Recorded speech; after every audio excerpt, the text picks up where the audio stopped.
আজকেও ইসলাম প্রতিষ্ঠার জন্য যারা কাজ করে তাদের উপর জুলুম নির্যাতন আছে না নাই? তাদের উপর জুলুম নির্যাতন আছে, মনে হয় তারাই এদেশের নাগরিক আর আমরা মনে হয় ভাড়াটিয়া।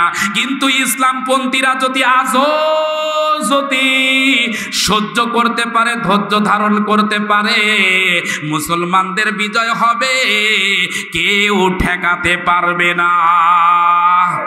এরে মুসলমানের সন্তানের, আজকের মাহফিলের পরিসমাপ্তি লগ্নে বলতে চাই, গোটা বিশ্বে স্লোগান উঠেছে goodbye socialism, goodbye nationalism, welcome al Islam, no is no ways, Islam is the best. সুতরাং আগামীকালের সূর্যোদয় যেমন সত্য আজ হোক কাল হোক, এই বাংলাদেশ সহ গোটা পৃথিবীর জমিনে ইসলাম প্রতিষ্ঠিত হবে।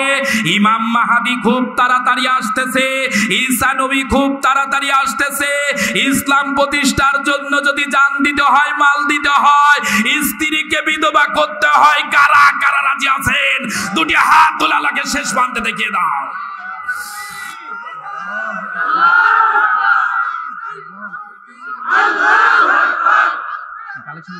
তার মানে আলেমদেরকে যদি মারেন অ্যাঙ্গেলে, আলেমরা কিন্তু মারবে জানাজা নামাজের প্যান্ডেলে। কথা বলেন ঠিক কিনা? আজকে আলেমদের দাড়ি দেখে সহ্য হচ্ছে না, টুপি দেখে সহ্য হচ্ছে না, পাগড়ি দেখে সহ্য হচ্ছে না, কিন্তু মনে রাখবেন জানাজা নামাজে আপনি যখন সামনে শুয়ে থাকবেন, হুজুর আপনার জন্য দোয়া পড়বে না বদদোয়া করবে, কিচ্ছু করার উপায় থাকবে না। আজকে যারা আলেমদের সহ্য করতে পারবে না, জানাজা নামাজ কিন্তু ওই কায়দায় হবে। কথা কন না কেরে ভাই? কারণ আলেমদের মার শেষ বাউন্ডারি একেবারে পার। একটা জিনিস মনে রাখা দরকার, ও মুসলমানের সন্তানেরা, মুসলমানের ধৈর্যের বাঁধ ভাঙবার চেষ্টা করবেন না।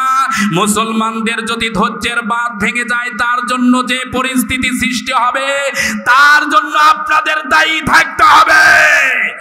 একটা জিনিস মনে রাখা দরকার, ফেরাউন নমরুদ হামলা দিয়ে মামলা দিয়ে ইসলামপন্থীদেরকে থামাতে পারে নাই।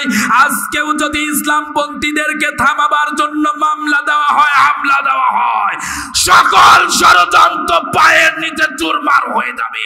কিন্তু আলেমদের পদচারণা থামানো যাবে না, যাবে না, যাবে না। কারা কারা রাজি আছো মুসলমান? হাত তোলা লাগে দেখাও।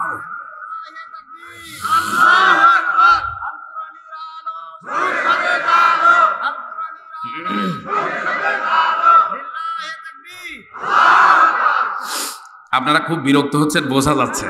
হ্যাঁ, তাকবীরেই বোঝা যাচ্ছে যে ওয়াজ ঠান্ডা হয়ে গেছে।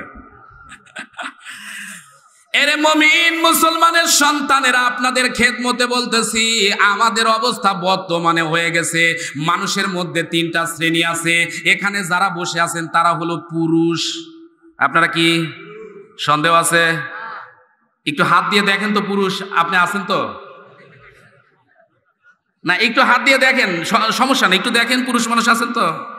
কারণ আমাদের দেশের মা বোনেরাও ঝগড়া লাগলে এর চাইতে জোরে আওয়াজ দেয়। কথা কন না কেরে ভাই? এই প্যান্ডেলের ভিতরে যারা আছে, এদেরকে যদি দুই মহিলাকে বলা যায় একটু চিল্লাচিল্লি শুরু করেন, আপনাদের চাইতে জোরে আওয়াজ দিবে। তা আপনারা পুরুষ আছেন, সন্দেহ আছে? তার মানে আমরা যারা এখানে আছি, আমরা কি কথা কয় না? পুরুষ। আর প্যান্ডেলে যারা অপর প্যান্ডেলে রয়েছে, তারা আমাদের মা, তারা কি মহিলা? সন্দেহ আছে?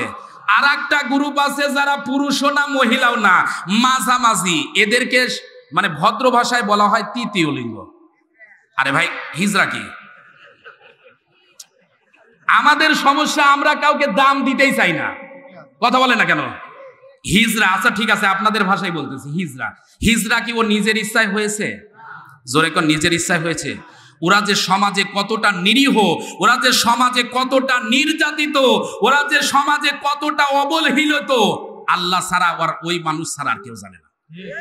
আমাদেরকে অনেক সময় ফোন দিয়ে বলে, হুজুর আমাদের কি অপরাধ, আমাদের কি দোষ, আমরা কি পাপ করেছি? আল্লাহ পাক যদি আমাদেরকে মহিলা বানাতো কোনো অসুবিধা ছিল না, আমরা মহিলাদের ভিতরে যেয়ে থাকতে পারতাম। আমরা যদি পুরুষ হতাম, আপনাদের মধ্যে থাকতে পারতাম। কিন্তু কোন পাপের কারণে, কোন অপরাধের কারণে, মা বাবার কোন অপরাধের ফসল হয়ে আজকে আমরা হিজড়া হয়েছি, যার কারণে আজকে মা বাবা আমাদের দেখতে পারে না, সমাজও আমাদের পরিচয় দেয় না, আমাদেরকে কেউ সহ্য করতে পারে না। বুঝে থাকলে বলুন তো, এই যাদেরকে আপনারা হিজড়া বললেন, এদেরও দাম, সম্মান, ইজ্জত, মান আছে না নাই? আজকে আমরা তাদেরকে দাম দিতে পারি না। আপনি হিজড়া না বলে বলেন তৃতীয় লিঙ্গ, এরা কি তৃতীয় লিঙ্গ, এটার একটা সম্মান আছে না? আরে সম্মান আছে মানে বাংলাদেশের এই যে কুষ্টিয়ার পাশে কি জেলা, ঝিনাইদা, ঝিনাইদা জেলায় একজন চেয়ারম্যান তৃতীয় লিঙ্গের, কথা কন না কেন? তার মানে সম্মান আছে না নাই? মানে বাংলাদেশের অবস্থা কতটা উন্নতি হয়েছে, তৃতীয় লিঙ্গের মানুষ এখন চেয়ারম্যান। আমি তো বাংলাদেশের অবস্থা দেখে বলতেছি, বাংলাদেশে দেখবেন পুরুষ মানুষের পুলিশের চাকরি হয়, মেয়েদের পুলিশের চাকরি হয়। মেয়ে মানুষ যদি সুন্দরী পুলিশের চাকরি হয়, ও যদি আসামি ধরতে যায় আসামি চিন্তা করে আরো শক্ত করে তুলে মজা লাগে, কথা কন না কেন? মানে পুলিশ যদি সুন্দরী হয় আসামি নিয়ে যদি ধরে, ও মনে মনে চিন্তা করে যা হচ্ছে ভালোই হচ্ছে। তার মানে আমি বলি, যদি বাংলাদেশে যারা তৃতীয় লিঙ্গর, এই যে যাদেরকে হিজড়া বললেন, এই হিজড়াদেরকে যদি পুলিশের সম্মান দিয়ে, পুলিশের কনস্টেবল বলেন আর পুলিশের নিম্ন শ্রেণীর যদি একটা দায়িত্ব দিয়ে যদি এদেরকে চাকরিগুলো দিয়ে দেন, এদেরকে চাকরি দিলে বাংলাদেশও নিরাপদে থাকবে, এই মানুষগুলো সম্মানে থাকবে, এরা অন্তত আর যাই হোক রাস্তায় খারাপ কাজ করতে বাধ্য হবে না। কথা কন না কেন ভাই? এই যে আপনাদের এই উত্তর অঞ্চলে যখন আমরা আসি, রংপুরে দিনাজপুরে গেলেই দেখবেন যে এই তৃতীয় লিঙ্গর মানুষগুলোকে বেশি দেখা যায়। ট্রেনগুলোতে বাসগুলোতে দেখবেন উঠলেই হুজুর কিছু একটা দেন। যদি বলা যায় আপনারা কাজ করে খেতে পারেন না, বলে কাজ করতে নিবে কে, আমাদেরকে কেউ কাজে নেয় না, হুজুর কিছু দেন আমরা তো অন্তত খেয়ে পরে বেঁচে থাকি। তাহলে এই মানুষগুলোর দিকেও দেখা দরকার আছে না নাই? আমরা সরকার মহোদয়কে বলবো অন্তত পক্ষে এই তৃতীয় লিঙ্গর মানুষদের দিকে একটুখানি নজর দেন। এ কথা বলে না কেন? আর বাংলাদেশে আর একটা নির্যাতিত দল আছে, মানুষ আছে, তার নাম হচ্ছে ইমাম সাহেব। এইবার রাগ হচ্ছে, বোঝা যাচ্ছে। আচ্ছা তাবারুক নিয়ে আসতে বলি নাকি? তা আপনারা রাগ করতেছেন যে বাংলাদেশের সবচাইতে নির্যাতিত যদি মানুষ থাকে সেগুলো হচ্ছে ইমাম আর মুয়াজ্জিন। বাংলাদেশে সবার বেতন বাড়ে কিন্তু ইমাম মুয়াজ্জিনের বেতন বাড়ে না। যদি জিজ্ঞাসা করা হয় হুজুর আপনার বেতন কত, সভাপতি বলতেছে হুজুর আমাদের ইমামকে খুব দেই। কত দেন? কয় মাত্র 7,000 টাকা। কথা কন না কেন ভাই? যে দেশে তেলের কেজি, সোয়াবিনের তেলের কেজি 200 টাকা, যে দেশে সর্বনিম্ন চাউলের কেজি 70 টাকা, যে দেশে মরিচের কেজি প্রায় 150 টাকা 200 টাকার কাছাকাছি, সেই দেশে এই 7,000 টাকায় একটা মানুষের কোনোদিন সংসার চলতে পারে না। একটা রিক্সাওয়ালা, একটা ঠেলাওয়ালা, একটা কামার, একটা কুমার, একটা সিএনজি চালক, ও যদি একটা সিএনজি নিয়ে বের হয় 500 টাকা করে যদি দিনে কামাই করে, তাও 15,000 টাকা মাসে। এই যেগুলো কথা করছে না, এগুলো বুঝবেন যে ইমাম মুয়াজ্জিনকে দেখতে চায় না। আপনারা ইমাম মুয়াজ্জিনদেরকে চান না? ইমাম মুয়াজ্জিনেরা এই সমাজে একটু ভালো থাকুক চাওয়া দরকার আছে না নাই? আরে ইমাম মুয়াজ্জিন আছে জন্যই আপনাদের জানাজা পড়ার ব্যবস্থা হয়। করোনার সময় নিজের মাকে সন্তান ফেলে দিয়ে গেছে, নিজের বাবাকে সন্তান ফেলে গিয়েছে, কিন্তু এদেশের আলেমেরা, কওমিয়া বলেন, আলিয়া বলেন, এরা নিজেদের জীবনের ঝুঁকি নিয়ে করোনার রোগীদেরকে শনাক্ত করে কবর পর্যন্ত ভালোভাবে পৌঁছে দিয়েছে। তাহলে আলেমদের একটা ভালো মানের বেতন হোক, এটা চাওয়া দরকার আছে না নাই? কিন্তু আজকে আমাদের ইমামরা সবচাইতে নির্যাতিত। এরে মুমিন মুসলমানের সন্তানেরা, বুঝতে পেরেছি রাগ করতেছেন, আর আলোচনা বাড়ানো যাবে না, শেষের দিকে চলে যাচ্ছি। শাহজালাল রহমাতুল্লাহ আলাই যখন এমন সময় ডাক দিয়ে বলে কি করা যায়, কি করা যায়, আল্লাহর বান্দা এমন সময় নাসিরউদ্দিন 19 বছরের বয়স, 19 বছরের তাগড়া জওয়ান নাসিরউদ্দিনের কাছে ডাক দিয়ে বলে, নাসিরউদ্দিন আল্লাহ পাকের হুকুম হয়েছে যে যুবকটা জীবনে আসরের নামাজ একদিনও কাজা করে নাই, ওই মানুষটাই এই 4.5 মণ ওজনের তীর ধনুক চালাতে পারবে। বুঝে থাকলে বলুন তো, যার জীবনে এক ওয়াক্ত নামাজও কাজা হয়নি, এ যুবকটা ভালো না খারাপ? জোরে কোন ভালো না খারাপ? আজকে আমাদের সমাজে যারা এখানে বসেছেন, আমাদের জীবনে নামাজ কাজা আছে না নাই? জোরে কোন আছে না নাই? তাহলে আমরা 5 ওয়াক্ত আজকে থেকে কি নিয়ত করতে পারি? আজকে তাফসীর মাহফিল শুনলাম, ফজর থেকে আর জীবনে কোনোদিন নামাজ ছেড়ে দিব না। কারা কারা আজকে থেকে নামাজ ছাড়বেন না? দুটি হাত তুলে আল্লাহকে দেখাও। আল্লাহু আকবার। আল্লাহ পাক সবাইকে মৃত্যু পর্যন্ত এই তওবা করে থাকার তৌফিক দান করুন, জোরে কোন আমিন। সে যার জীবনে আসরের নামাজ কাজা হয়নি, তারে দ্বারাই এই কাজ করা সম্ভব। আল্লাহর বান্দা নাসিরউদ্দিন এমন সময় গৌর গোবিন্দর রাজপ্রাসাদের সামনে গিয়ে ডাক দিচ্ছে, এ গৌর গোবিন্দ, তুই তাড়াতাড়ি বের হ। বুঝে থাকলে বলুন তো, একটা ক্ষমতাশীল প্রেসিডেন্টের রাজপ্রাসাদের সামনে গিয়ে একটা যুবক মানুষ যদি নাম ধরে ডাক দেয়, তাহলে যুবকের মনের ভিতরে ক্ষমতা পাওয়ার আছে না নাই? আজকেও বাংলাদেশের মনে করেন প্রধানমন্ত্রী অথবা আমেরিকার প্রধানমন্ত্রীকে কেউ যদি নাম ধরে ডাকে, ওর মাথা থাকবে, এজরে কান থাকবে, ও দেখবেন কালকে কিন্তু মামু বাড়ি চলে যাওয়া লাগবে। গৌর গোবিন্দ এমন সময় ডাকতে বলে, বেটা বেয়াদব, তুই আমার রাজত্বের ভিতরে বাস করিস, আর দেখলে মনে হয় ছোট্ট একটা বাচ্চা, তুই আমার নাম ধরে কেমন করে ডাকিস? নাসিরউদ্দিন ডাক দিয়ে বলে, আমি ছোট্ট মানুষ হতে পারি, আমি তোরে ডাকি নাই, আমার ঈমান তোরে নাম ধরে ডেকেছে। নাসিরউদ্দিন এমন সময় ডাক দিয়ে বলে, গৌর গোবিন্দ রে, তোর রাজত্বের ভিতরে 4.5 মণ ওজনের যে তীর ধনুক আছে, ওই তীর ধনুক চালাবার জন্যই আমি এসেছি। গৌর গোবিন্দ রাজপ্রাসাদের ভিতরে নিয়ে এমন সময় ডাক দিয়ে বলে, কি করা লাগবে? এমন সময় নাসিরউদ্দিনকে ডাক দিয়ে বলে, নাসিরউদ্দিন রে, এই যে তীর ধনুক, এই তীর ধনুক চালানো লাগবে। আল্লাহর বান্দা এতক্ষণ কিছু বলে নাই। নাসিরউদ্দিন এমন সময় আসমানের দিকে তাকাইয়া আল্লাহর দিকে মুরাকাবা করে ডাক দিয়ে বলে, মালিক, তোমার নবীর সাহাবী হযরতে আলী খাইবারের সময় তার হাতের ঢাল ভেঙে গিয়েছিল, যার জন্য 36 মণ ওজনের লোহার কপাটটা হাতে নিয়ে ওই 36 মণ ওজনের লোহার কপাটটা ঢাল মেনে যদি যুদ্ধ করতে পারে, আমি তো ওই নবীরই উত্তরসূরি। আপনি কি আমারে আজকে 4.5 মণ ওজনের তীর ধনুক চালাবার জন্য একটুখানি শক্তি দিতে পারেন না? আল্লাহ পাক রব্বুল আলামিন গায়েবী নিদার মাধ্যমে জাগ দিয়ে বলেন, নাসিরউদ্দিন রে, টেনশন করতে হবে না, তুই যেহেতু আমার গোলাম, আমি আল্লাহ তোর সাথে আছি। মানলাহুল মাওলা ফালাহুল কুল। এই পৃথিবীর জমিনে আপনি যদি আল্লাহর গোলাম হয়ে যেতে পারেন, গোটা পৃথিবীর মাখলুকাতকে আমার আল্লাহ আপনার গোলাম বানায়া দিবে।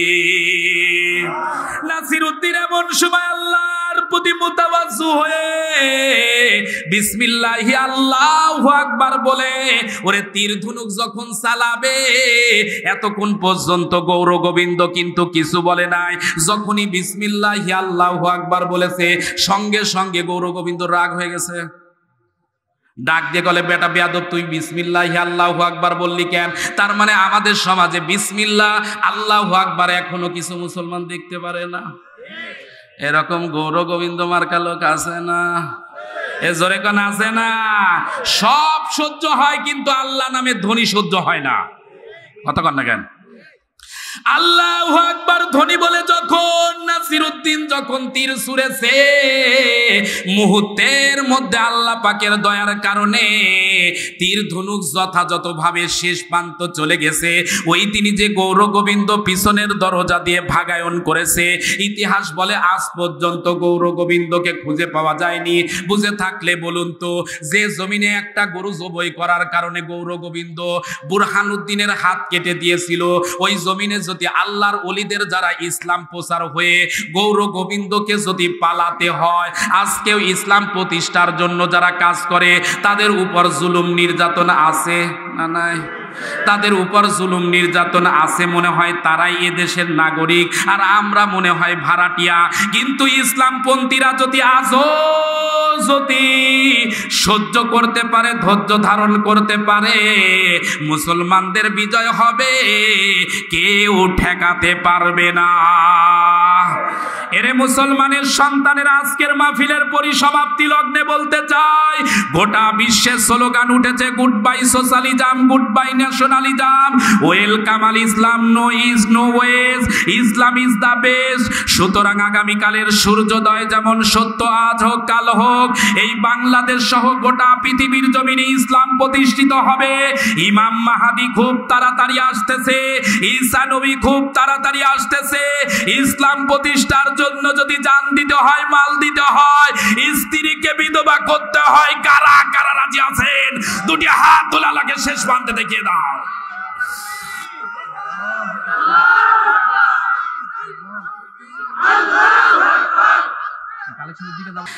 এক নজর না দেখিলে মাদিনা দুনিয়া আন্ধার হয়, মাদিনাতে না যাইলে বন্ধু দম জানি মর যায়। ও নবী তুমি কই কই রে, ও প্রাণ বুঝি যায় রে। ও নবী তুমি কই কই রে, ও প্রাণ বুঝি যায় রে। এক নজর না দেখিলে মাদিনা, আরে বলেন বলেন, এক নজর না দেখিলে মাদিনা দুনিয়া আন্ধার হয়, মাদিনাতে না যাইলে বন্ধু দম জানি মর যায়। ও নবী তুমি কই, বলেন বলেন, সোয়াব হবে, গুনাহ হবে না। ও নবী তুমি কই কই রে, ও প্রাণ বুঝি যায় রে। ও নবী বিনা বাঁচি না, ও নবী বিনা বাঁচি না, ও নবী বিনা নাই নাই রে, ও প্রাণ বুঝি যায় রে। এই পৃথিবী বিরহ ভেলা, নবীজি বিনে জমে না মেলা। প্রেমিক বাঁচে না নবী তোমায় সারা, আমিও বাঁচি না নবী তোমায় সারা। আর কত কাল খুঁজিব নবী গো, বলেন, আর কত কাল খুঁজিব নবী গো, দিবার নিশি ভর। এই জীবনে দেখা না হলে নবী মরণে যেন হয়। ও নবী তুমি কই কই রে, ও নবী তুমি কই কই রে, ও প্রাণ বুঝি যায় রে। এক নজর না দেখিলে মাদিনা, মদিনাতে না যাইলে বন্ধু দম জানি মর যায়।